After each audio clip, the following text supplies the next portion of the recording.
Ain't it funny how we are living in a world of distractions and even more distractions and such? Like, ever since a few months, I guess, all this thing was, all the situation on the planet was so calm. And then suddenly you have another type of well known crisis by now. But apparently, amidst this crisis, there is a new distraction that has popped up, and it is that of environmental troubles. Since when is this sick society so truly interested in climate change? After all, there's literally fuckers out there who simply press the buttons and have a certain power in changing the weather the way they want. So the point is, doesn't this actually sound a bit familiar? It is humanity's fault, but at the same time, humanity doesn't do much because our pollution and engineering in this world is doing some collateral damage, obviously, we must not deny this. But at the same time, there are people who are simply playing with the weather, and obviously they're doing that, and everything is our fault. We, the population, also are faulty because, well, our ignorance has been allowing them to simply carry on their plans. But at the same time, one can say something different. Doesn't this sound religiously familiar? If we are to take Christianity, well, out of what it says, you are technically useless. Everything of you is shameful and detestable. And, well, everything related to the physical body obviously is so, because, well, the body has sexual thoughts and tendencies, right? Impulses. Those belong to the physical body. You don't have to cede to them, but, well, obviously they are very bad, right?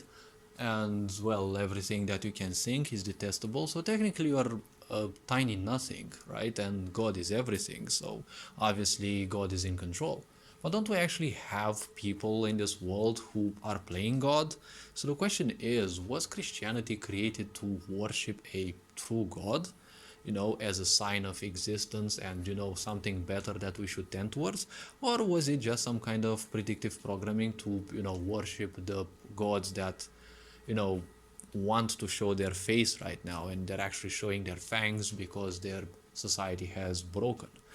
So the question is, every time you see something that says it's your fault, well, that's kind of fishy from my side because shame and guilt are very easy ways to rule people. And if you are raised in a narcissistic family, or I don't know, in a narcissistic environment, let's call it a narcissistic environment, or people with such disorders or at least tendencies towards, you'll easily realize that your emotions are always needed to be played against you because that's the easiest way to rule you, right? Everything is meant to hook you in something so that you are left out of the real life. If everything is nothing else but a distraction, well, this new agenda with, promoting the idea of environmental friendliness, right, and fighting global change in weather, well, this sounds to me as another, false theory or whatever you want to call it. The Earth simply has its own weather shifts. Science says there have been around 80 or something like that up till now. We don't know for sure. 84 is indeed a spiritual number. It is highly important in the cycles of life because it technically represents the end of human life, 84 years, but it doesn't mean that if you live beyond, you're technically dead. It has its own significance, but I don't know if it has a significance if there will be the 84th shift in environmental, or let's say weather, weather and how it acts. The point is, there have been ice ages and there have been periods of increasing heat. The planet, let's not forget that it's alive, and the planet, just like everything else, has its own cycles. So all this being said, these are nothing else than, just other distractions to keep you busy.